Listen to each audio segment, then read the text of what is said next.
So welcome back to the channel, guys, and if you guys remember, we did purchase the flood damage Q7 which we had a few months back now. So I bought another one which is a 2013 SE. So this is a basic spec Q7 which you could actually get. So the reason why I've actually bought this is we have most of the parts, well, all of the parts, full front end, airbag kit. So yeah, we'll start off with the front. You see right around here we need 2 headlights, bumper. This is the SE bumper as well, so we will be replacing it with the S-line one.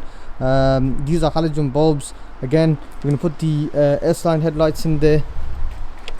Bonnet needs to be replaced. So when we did get it, it didn't start or drive. The reason being is, one, it had too much oil in there. Number 2, one of the injectors needed to be replaced, and number 3, the blow off was gone on the battery, and I also replaced the battery. So it's had a new battery put in there. Also I've drained all that oil and gave it a full service, and the injectors have all been done, so now it's actually running smooth.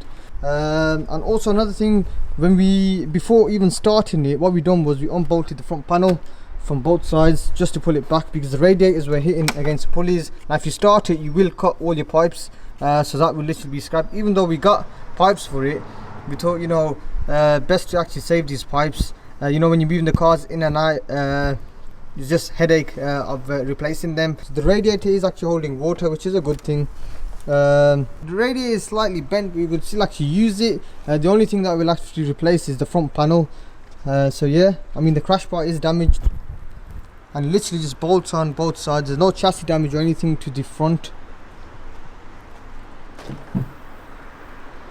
And also, guys, this is a CJM engine, which is slightly newer than the bug engine, which is the older model that come in the older model.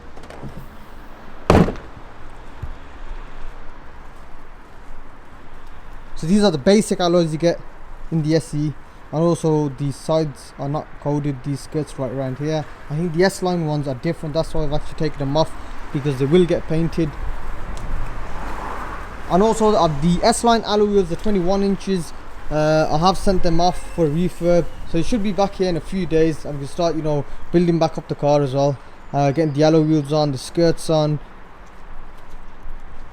So there is a little bit of damage right around here. I mean, if you just pull it and just skim that bit with a bit of filler, that'll all get sorted. And the rear, someone's actually painted it right around here, so they masked it off. This actually looks like a darker shade compared to the shade right around here, so it will need to be painted. Someone's just bodged it all up. So yeah, I think what we'll do is just blow the full side in. I mean, the rears, there's no damage on the rear. It comes basic with the facelift flags, I think 13 onwards. Rear bumper's different, so this is the basic one. S-line one is different. I mean, it has like a little grill running along here in the grey colour. I think also the rear exhaust is different. This one's sort of flat. The S-line one's a round circle. I'm not too sure. Drop your comments down below, guys, if I'm right or wrong. The Q7s also come with a little button at the top here, you know, to open and close it. Obviously, being an SE, you don't really have one. So these are the lights of the S9. I just stored them in here along with the brackets and stuff. It is a 7-seater, so it's quite practical. You can literally fold all the seats down. I mean, put a lot of stuff in there. So moving on to the side, guys. All this side right around here is actually good. There's no damage, no scratches, nothing that we actually need to mess around with.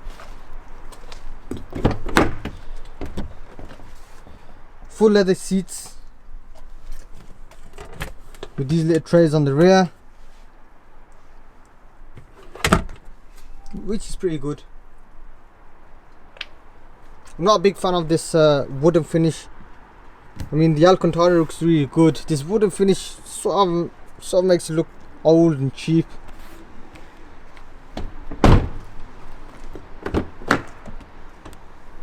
Again, guys, as you can see, that wooden finish, not really a big fan of it. Let me know in the comments down below if it's good or not. I'm gonna get it removed and just probably wrapped or something, like gloss black. Nice Alcantara finish right around there. We got both speakers. The subwoofer is actually in the rear, and the speakers are really good. I was expecting this button to actually open the rear all the way up, but this, what it actually does is it just unlocks the boot, so you will have to lift it up yourself. Again, we got the basic SE steering wheel in there, so that will be replaced with the S-Line one. I mean, once this car is done, it will have the full S-Line kit on there. I mean, the inside is in pretty clean condition. Both airbags will need to be replaced, and also this gear lever right around here, the S-Line one is pretty much very similar. The only thing difference on the S-Line one is it has little dots right around here. That's the only difference on the, I mean, we do have it inside, we could put that on once we do start fitting everything back up. Let me know guys, have I made the right choice of buying another one. I was actually looking out for something newer, and this actually came up, and I thought, you know, why not? So I thought, you know, why not just get it? We have all the parts for it, we just put it all on, put all the S-Line kit on it, and it'll be a full S-Line. You drop your comments down below guys. I'm thinking I might actually buy one with a side damage. We do have 2 doors on the passenger side and the driver's side, or we can get one with the rear damage. You drop your comments down below. Thanks a lot for watching guys. Make sure you like, share and subscribe, and I'll see you guys on the next one.